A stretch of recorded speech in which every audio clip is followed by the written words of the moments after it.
दोन्ही उपमुख्यमंत्र्यांच्या जिल्ह्यात सर्वाधिक बोगस लाडकी बहीण योजनेचे लाभार्थी। पुणे जिल्ह्यात 2,04,000 तर ठाणे जिल्ह्यात 1,25,000 बोगस लाभार्थी। बीडमध्ये मनोज जरांगेंची निर्णायक सभा। मांजरसुंभा येथे सभेचं आयोजन। आजच्या सभेत कोणता निर्णय होणार याकडे लक्ष। स्टेट बँक ऑफ इंडियाच्या आर्थिक फसवणुकीप्रकरणी अनिल अंबानींच्या कंपनी विरोधात सीबीआयकडून गुन्हा दाखल। एसबीआयची 2,929 कोटींची फसवणूक केल्याचा आरोप।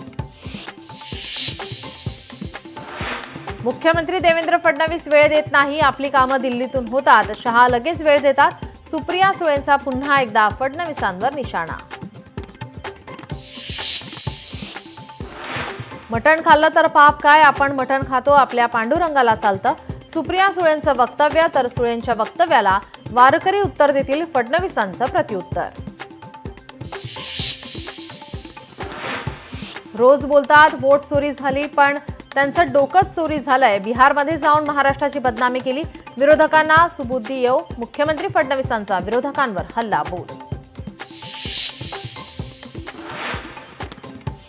5 वर्ष कोणतीही योजना बंद होणार नाही, मुख्यमंत्री फडणवीसांचं। लाडक्या बहिणींना आश्वासन, 1 कोटी बहिणींना लखपती बनवण्याचंही ध्येय।